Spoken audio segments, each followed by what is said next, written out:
for the Aboriginal people, it can be very intimidating, especially coming from an isolated place and just going into a big national meeting for the first time can be very challenging. I think that we've found providing a sense of community for Indigenous people when they're there helps to cut down on the amount of intimidation and isolation that happens for people who feel a little bit out of sorts. I think that would be true for anybody. I think people should try to make as much community as they can and to realize that other people are feeling the same way. I think this is, they see some people who've been there a long time, they know how to talk about everything, and I think that people should recognize that there's a lot of people there who feel the way they do, and then do whatever they can to make community with them. One other thing that I would say is that in my experience, when people talk before or after General Synod, they talk about the business and what happened and that sort of thing. In our understanding of what the church is, the really remarkable thing is that people are coming together in the name of Christ. And the really remarkable thing is that this is a spiritual gathering, and so the real high points of it really are the Eucharist, when people are, and worship, those sorts of things. I think if people put themselves in that mindset, it really helps to make it different, because very few of us really are focused on the business. It's important, we recognize it, but that's really not where our life focus is. So I think it's really helpful for people to realize that first and foremost, this is a gathering of Christian people, of spiritual people, and that they should keep that in mind. This is one thing I think that is helpful in our gatherings, is that in my experience, most of our people say this is going to be a spiritual gathering. And if it isn't, boy, then they're disappointed. Yeah.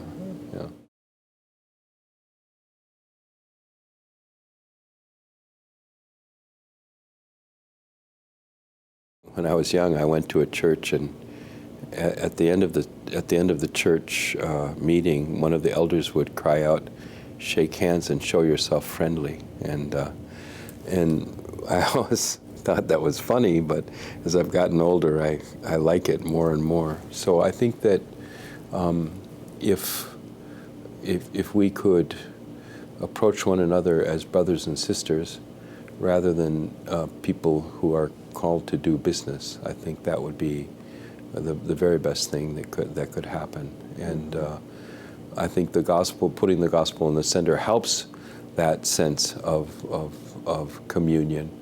But I think it helps if we begin from that premise that we are one in our one in the love and teaching of Christ. On Sunday morning, we're being asked to lead the worship service. Yeah, that's right. And we're hoping that we can bring down those people, the extra people from my area, that they can help with the worship service. And in the afternoon, the agenda is comprised of dealing with Indigenous ministries, and in the evening, I think it is Gospel Jamboree. Not many people know what a Gospel Jamboree is, I don't think. So it is when we gather. We have these Gospel Jamborees. It seems like all over the north on weekends, where people gather together and just share and sing gospel songs together. It brings different people together, not just the Anglicans. And that's what we're going to do on Sunday night, and so everybody will be invited to come. Encouraged to come. Encouraged to come. Encouraged to come. And help and sing. And sing. Yeah, that's good.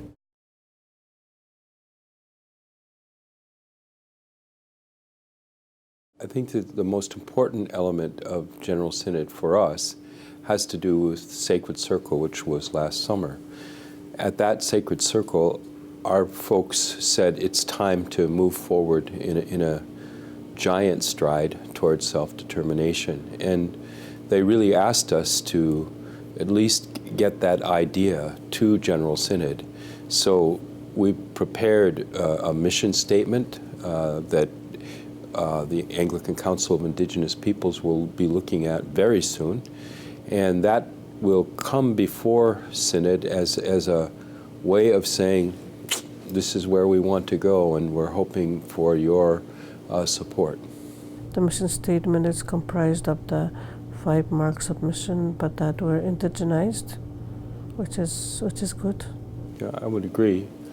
I would say people should pray.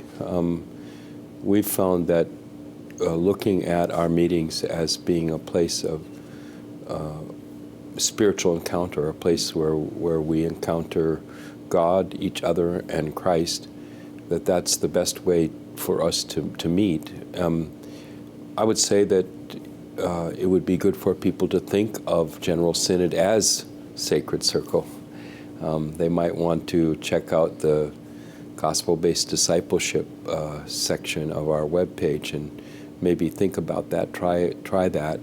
These are ways in which we've tried very hard to maintain a spiritual center and focus in what we're doing, and we'd highly recommend that for General Synod. Yeah.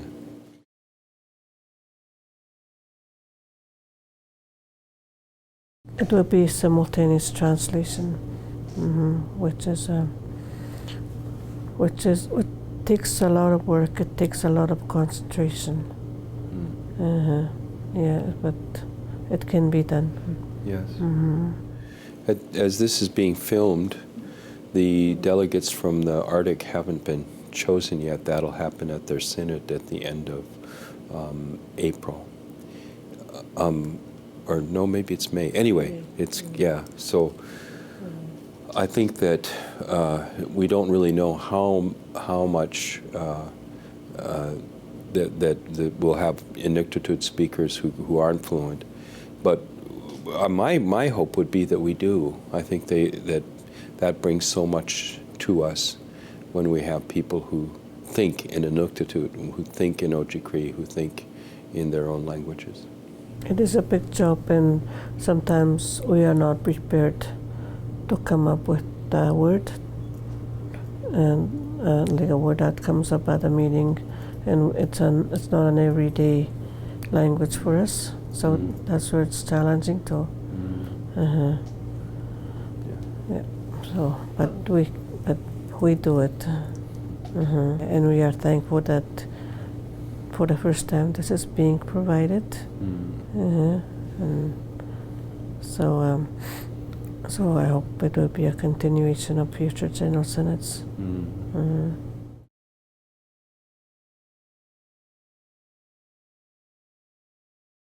I would like to see the delegates and all the people that will be in General Synod to still be united and to come away feeling happy, feeling satisfied.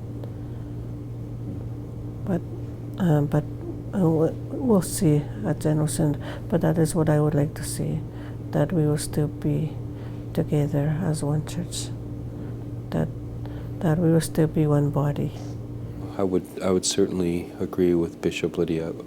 At the same time, I would also say I think that when people go to a meeting like this and feel spiritually challenged, spiritually animated, spiritually edified, spiritually supported, when these things happen, this is the kind of thing that is historic and important.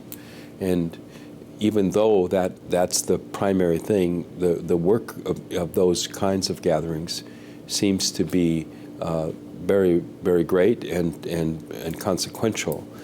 So the gatherings that I've been to that are most powerful are gatherings where you feel this sense of community and communion on a spiritual level, and you are aware of the presence of Christ working in the various voices that are there. That experience, I think, is the heart of a good gathering. And I hope that we'll have that sense that will transcend our sense of business, and in the deeper element of coming together in communion. That's how we'll do our work.